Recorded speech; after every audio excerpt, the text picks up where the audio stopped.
Hey y'all, it's me, Paula. Now, with all this thing that's going on in the country, the quarantines, I told y'all that I was going to be coming in and just doing little cooking shows to try to help entertain you a little bit and us just share ideas. I'd love for y'all to send in your ideas to me and tell me what you'd like to see me prepare. Right now, I'm trying to do things, y'all, because we're not out going to the grocery store every day. I'm trying to come up with some things that you would have in your home without going to the store. So a little while ago, I made us a peach cobbler, the Lady and Sons peach cobbler.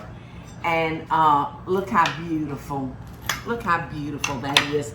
And I have to tell you, I've made a lot of cobblers over the years, but this one is the easiest of all cobblers. So Aunt Peggy, I'm gonna give that to you and let you sample it. To me, I love that corner with all the crusty on it. So I'm gonna show y'all just how we make this, and it's easy as pie.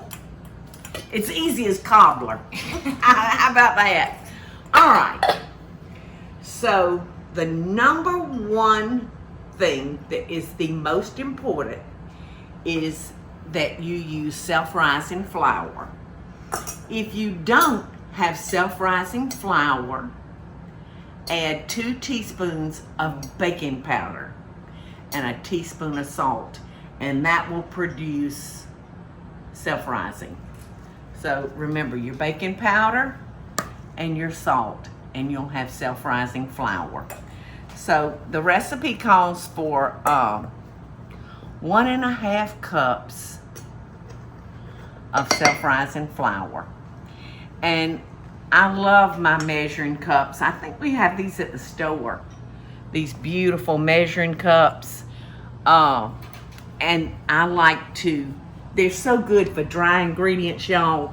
And you want to take the back part of your knife and you want to just level that off. So we know without a doubt that's a cup. All right. 1.5 cups of flour. Is that the half? No, that's a third. Where's the half? The next biggest one down. Right. Why didn't I think of that? I'm not as smart as you, Teresa. All right, now kind of hit it like that so it'll get down in there. And there we go. 1.5 cups of self-rising flour. And this is a little something I do just to make me feel better, because I remember one time getting a bag of flour that said self-rising, and it was not. It was not. Somehow plain flour had gotten in that bag. So just to make myself feel better, I'll just put about that much baking powder in. Well, so how much is that? It was about a teaspoon. Okay. Because I know without a shadow of a doubt that this is self-rising flour. All right, now we're gonna do 1.5 cups of sugar. Let them know you're not So- crazy and that Eddie and I are How here can as well. I let them know I'm not crazy when I'm crazy? Teresa said, let y'all know I'm not crazy. I'm sorry, I can't do that, Teresa. Well, you look like you're talking to yourself. I want to make sure they know other people Oh, are here. well, I do talk to myself. But I ain't started answering me yet. Maybe I have on a couple of occasions.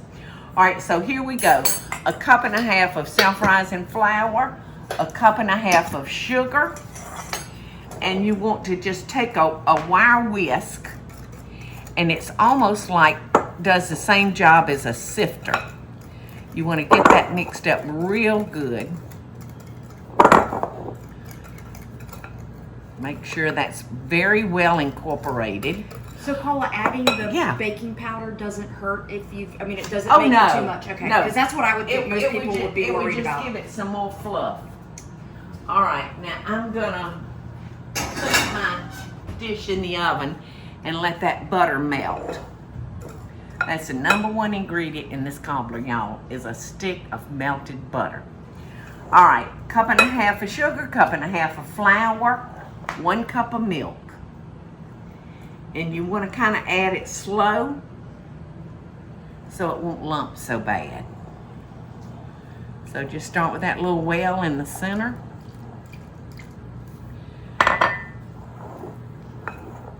And Teresa, you want to keep mixing that up for me? Sure. And then I'm going to move on to the peaches because this is going to take me a minute to talk about.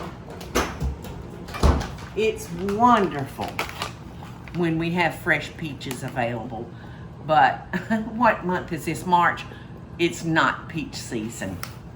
So at the Lady and Sons, we use canned peaches because we know every time that's going to produce a consistent dish.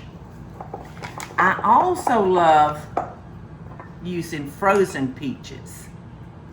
And these peaches, let's see, it comes to, it's a pound. It's a pound of peaches. Excuse me, I got to let the dog in. Oh, she wasn't scratching the door. She was scratching the place under the counter where she lays. She thinks she's gonna build her a nest. All right, so these peaches are not sweet at all. So we're gonna have to make a syrup for these peaches. And to do that, I'm gonna add 1 cup of sugar, or maybe 3/4 a cup. Yeah, I'll do about 3/4 of a cup. And I'm gonna do 1 cup of water. What did I do with my measuring cup, y'all? Here it is. Oh, thank you. So,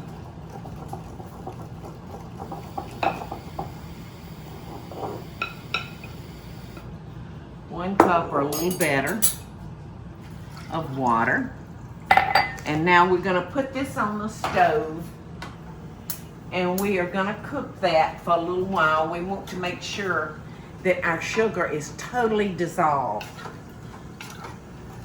So we'll let that come to a boil.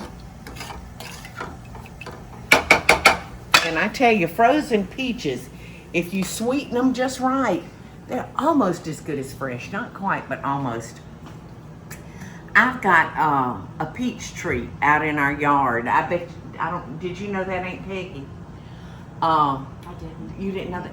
Well, I've got a peach tree out there, and it's called donut peaches. And the peaches are flat, and it looks like a donut because the stem, kind of goes in like it's a hole, and they're white.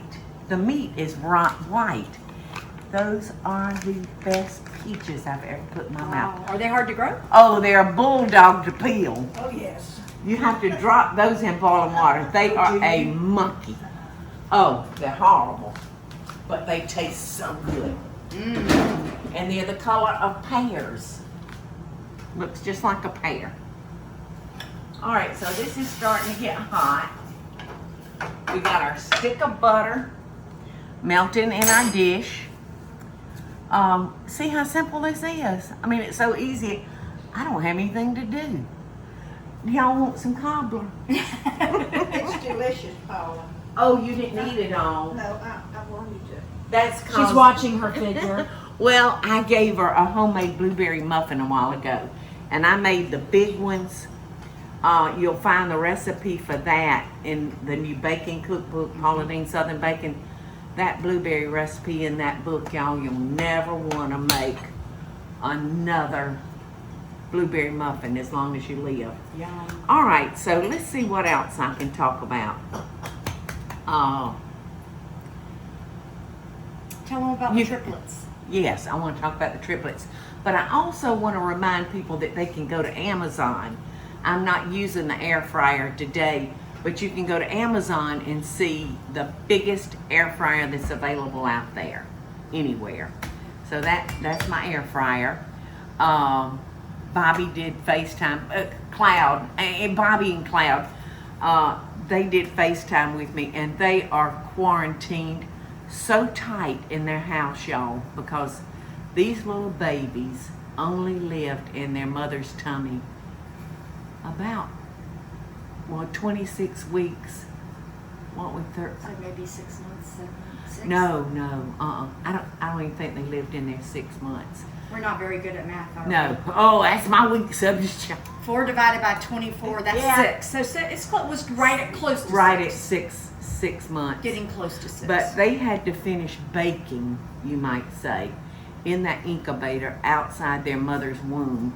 So, which started them off with lung disease, their heart, they were all born with a hole in their heart, but all these things are correct in itself. Isn't that amazing? Yes, they take my breath away. They are amazing. But their care, Claudia and Bobby's care of these babies has been spot on. It's been spot on. Well, they and had they're good role flourishing. models. But because they started out so, yes, they have had good role models, but with them starting out so vulnerable, they are extra safe with their most precious babies. So I wish I could, where could they go to even see them, Well, Teresa? actually, we're probably going to start seeing them a lot on Instagram. Oh, so good. be looking for the Deen brothers Instagram. Good. In the next week or so. Oh, good. And we'll be announcing. Well, I know that Claudia has a wonderful Facebook page or Instagram. I don't know what it is, because I'm not totally computer literate. I don't know all the tricks of the trade. I know how to play Wizard of Oz on my little iPad. But anyway, she's an interesting girl to kind of follow. She's a triathlete, Oh, and like I said, she wears me out just on I know. Well, she on the amazed. video. She amazed me because she was this beautiful young woman that was raised in Venezuela and raised in not a life like we were raised in, And for her to come in so Well, she was coming unspoiled. she probably was coming into a different language. Oh well, yeah, she went to school here. Yeah, the language is sometimes. I would say that their lives were more sheltered. Yes, I think Like they family. had a cook, a housekeeper, and a nanny, from what I gather. Okay. So Claudia was not raised like Bobby and Jamie. We didn't have all that. But she stepped up to the plate in the most unselfish manner. It didn't matter what she had to go through, as long as her babies were where they were supposed to be. That was all that mattered to she and Bobby. And it just They're fabulous parents. Yeah, I'm just in awe of them. All right, so y'all, our sugar has totally melted. So we got our syrup.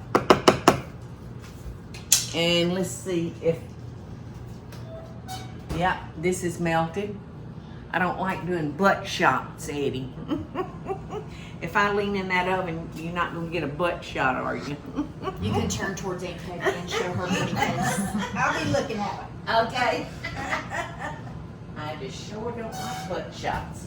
All right, now I'm going to take that off confection. And look at that butter. Yum. Yes, ma'am. All right. Good. Doesn't it smell good? Yeah. It's like kind of brown butter. All right. So we're going to take our batter and we're just going to pour it on top of that butter. Now the first and most important thing in this recipe is, like I told you when we started, self-rising flour.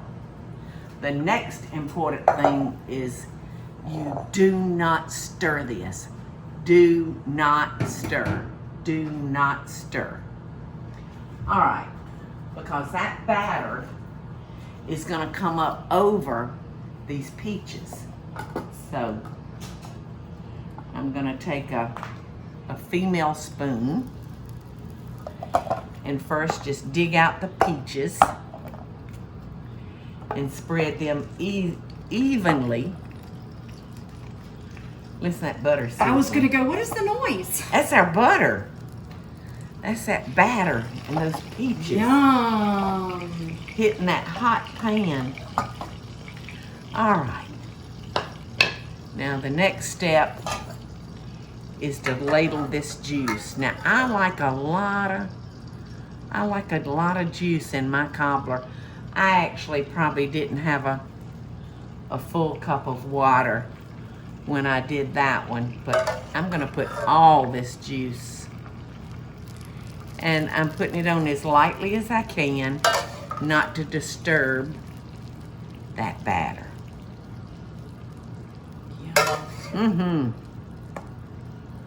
Now, if you're using canned peaches, you want to make sure that you use all the juice that's in the can. Yes, I want you to tell us a little bit more in case you were using a canned peach. Uh-huh. You use, just... sliced peaches. Yeah, some sliced peaches. And you just pour them over that batter.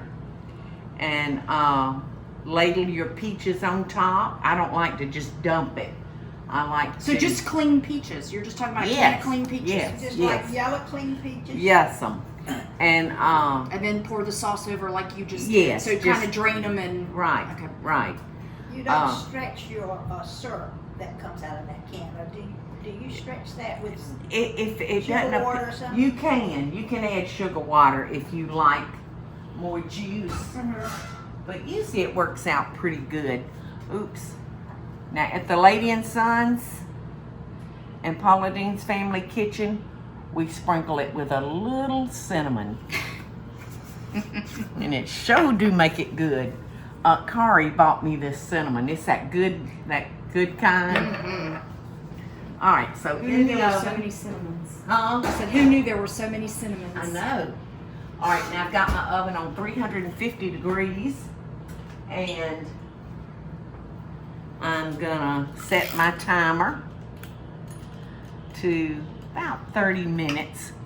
And to find this recipe, y'all, if you didn't have a pen and didn't jot it down, you can go to www.pauladeen.com or just pauladeen.com.